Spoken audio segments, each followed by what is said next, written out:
El grito de guerra de Juan Román Riquelme no fue en el campo, sino en la trastienda política de Ezeiza, donde el presidente de Boca Juniors ha cerrado la operación más sensible y estratégica de su gestión. El regreso confirmado del guerrero charrúa Nathan Nández en diciembre. Un bombazo silencioso que es una bofetada de nostalgia a la hinchada y un ultimátum táctico al propio Diego Martínez.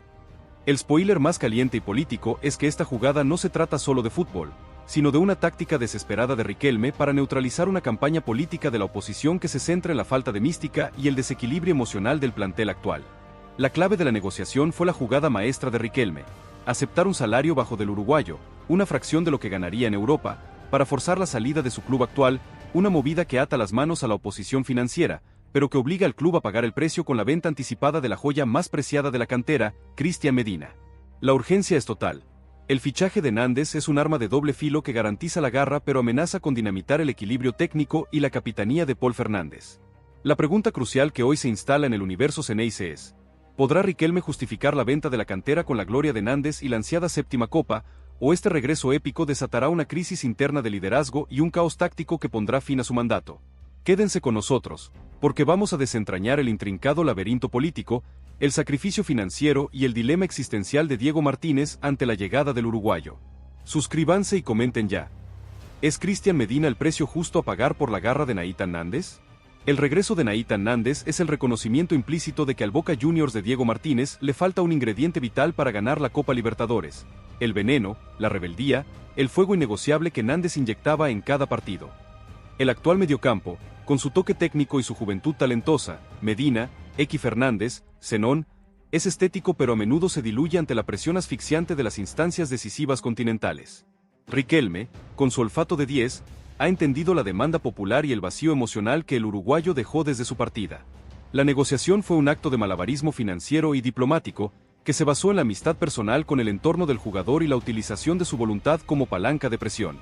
Nández, desgastado mentalmente y alejado del foco continental en ligas de menor trascendencia, como su paso por el Cagliari y el rumoreado interés árabe, priorizó el legado y la gloria sobre el cheque, aceptando un contrato de larga duración y una remuneración neta que no compite con Europa, pero que le garantiza la visibilidad necesaria para blindar su lugar en la selección uruguaya en el próximo ciclo mundialista.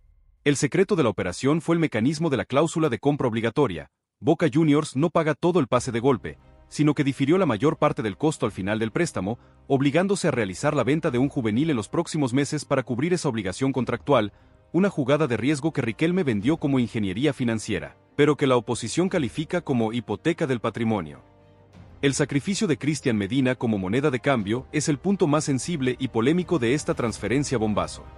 Medina, el volante de la cantera que hoy ocupa la posición natural de Nández, interno derecho, ha sido el nombre elegido por la dirigencia para ser sacrificado y financiar la operación. Si bien Riquelme ha negado que se trate de un trueque directo, la necesidad de inyectar liquidez para afrontar el costo diferido del uruguayo obliga al club a acelerar la venta de su jugador más cotizado en Europa. Esta decisión genera una fractura en el discurso de la dirigencia, que siempre ha prometido defender y consolidar a los juveniles, pero que hoy los utiliza como moneda de cambio por la gloria inmediata.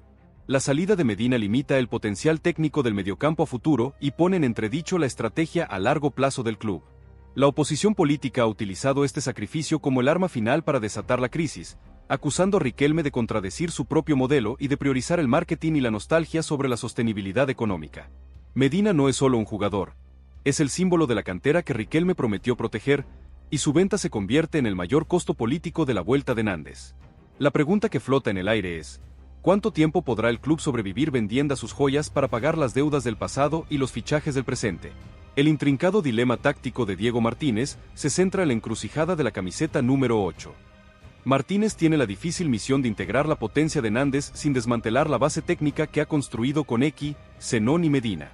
La llegada del uruguayo obliga al entrenador a elegir entre dos caminos totalmente opuestos: pureza técnica o intensidad guerrera.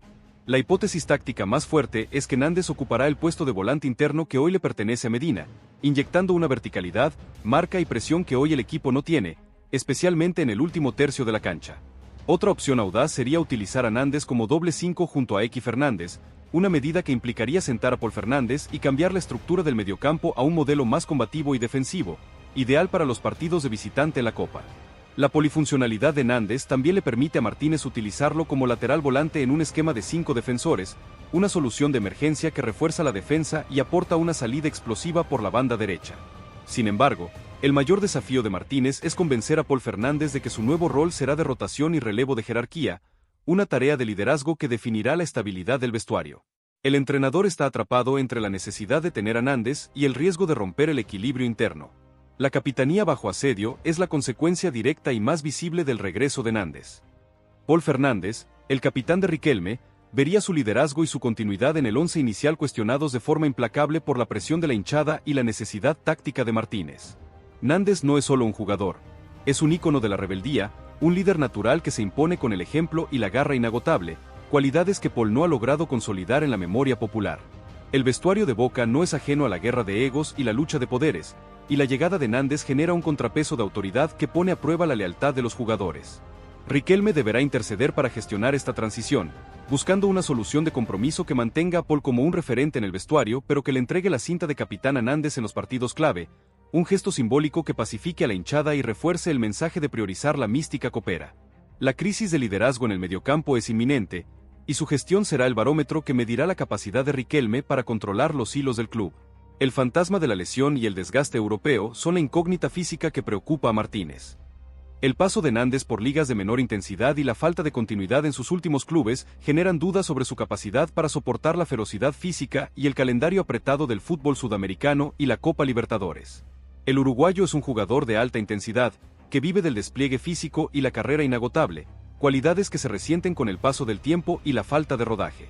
Martínez y el cuerpo médico deberán diseñar un plan de entrenamiento y rotación personalizado para Nández, asegurando su óptimo estado físico para los partidos clave y evitando las sobrecargas que puedan derivar en lesiones musculares.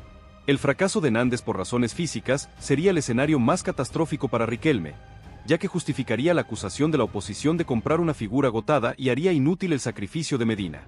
La salud del guerrero es el riesgo final que Riquelme está dispuesto a asumir por la gloria continental. El pacto charrúa entre Cavani y Nández es el único garante de armonía en el vestuario polarizado. La presencia de Edinson Cavani, un líder natural y un jugador de jerarquía innegable, facilita la integración de Nández y crea un eje de liderazgo que Martínez debe utilizar para blindar el plantel. Cavani y Nández comparten códigos, la experiencia de élite y la sed de gloria continental, una sociedad de guerreros que buscará transmitir la mentalidad ganadora a los jugadores más jóvenes. La dupla uruguaya en la cancha será el motor emocional y ofensivo de Boca.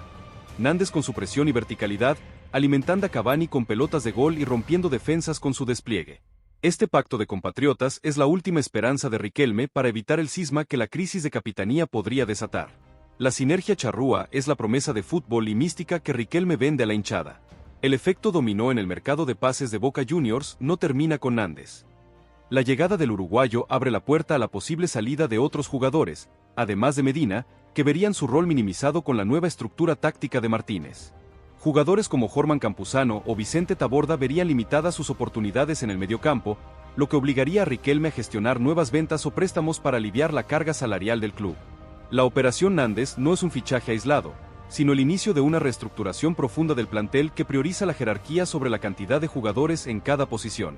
El mercado de Boca se reactiva con ferocidad, y la llegada del uruguayo marca la pauta para las próximas decisiones de la dirigencia.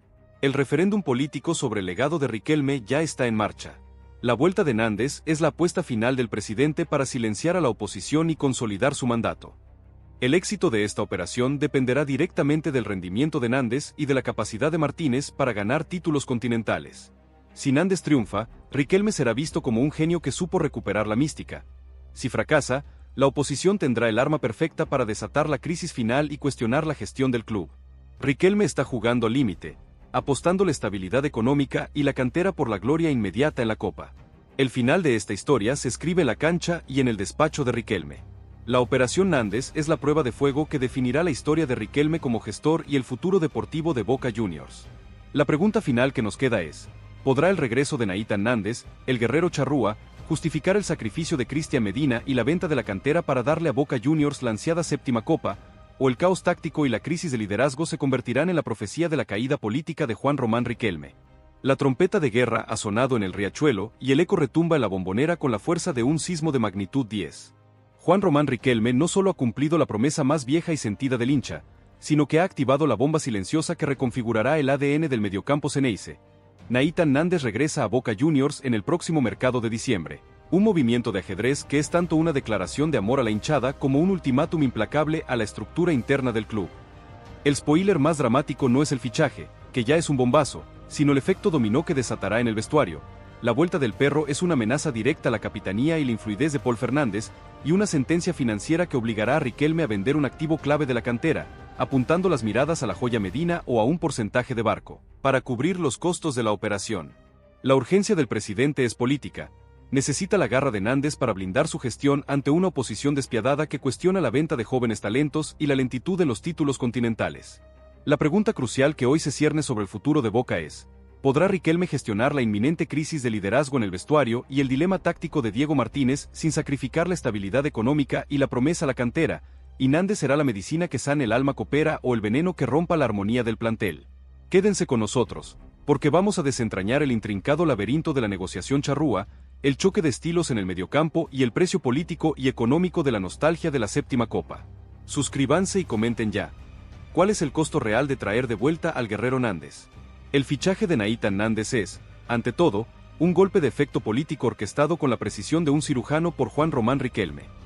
El presidente de Boca Juniors no ignora el sentir de la tribuna, sabe que desde la dolorosa partida del uruguayo, ningún otro jugador ha logrado encarnar la mística y el fútbol de dientes apretados que el hincha exige en los momentos de copa, esa voracidad inagotable que transforma el mediocampo en un territorio de guerra. La gestión de Riquelme había sido criticada por una supuesta falta de jerarquía en los fichajes de peso y una dependencia excesiva de la cantera, un discurso de la oposición que ganaba terreno tras cada derrota dolorosa en instancias decisivas. La vuelta de Nández es la respuesta más contundente a esos críticos. Riquelme trae de vuelta a un ídolo popular, a un guerrero reconocido que no necesita presentación ni tiempo de adaptación, un activo político invaluable que pacifica la tribuna y blinda la gestión de la dirigencia. La estrategia de la negociación fue silenciosa y personal, enfocándose la desazón de Nández en el fútbol de segundo orden, tras su paso por el Cagliari y las ligas árabes, donde la competencia es menor y la visibilidad internacional se diluye. El uruguayo, agotado mentalmente de la rutina de ligas menores, priorizó la gloria y el regreso al foco continental que Boca le ofrece, aceptando un salario inferior al que podría percibir en Europa a cambio de un contrato de larga duración y la promesa de ser la bandera del próximo ciclo copero. Esta connivencia de voluntades entre Riquelme y Nández es lo que desactivó las barreras financieras y burocráticas, permitiendo el cierre de un acuerdo que parecía imposible por costos. El sacrificio de la cantera como moneda de cambio es el precio oscuro de la operación Nández. La necesidad de equilibrar las cuentas del club y financiar el alto costo de la compra del pase del uruguayo, un mecanismo de préstamo con obligación de compra, obligó a Riquelme a tomar una decisión impopular: sacrificar un activo joven de la cantera en el próximo mercado de pases para inyectar liquidez y cubrir el monto total del fichaje. Los focos apuntan directamente a Cristian Medina, el volante creativo que hoy ocupa la posición natural de Nández en el mediocampo, o a la venta anticipada de un porcentaje residual del pase de Valentín Barco, un talento que ya emigró pero que sigue generando ingresos futuros. La decisión de Riquelme es un mensaje claro a la dirigencia y a los hinchas: la gloria inmediata en la Copa Libertadores vale más que el potencial a futuro de los juveniles. Esta prioridad por la experiencia sobre la consolidación del talento joven genera un debate moral en el club. ¿Es justo desmantelar la base del futuro para traer una figura que garantice el presente? La jugada es arriesgada y la oposición política ya ha tomado nota de esta contradicción en el discurso de la dirigencia, preparando un ataque mediático que cuestionará la sostenibilidad del modelo deportivo si el título continental no se concreta. La vuelta de Nández se paga con sangre joven de la propia cantera.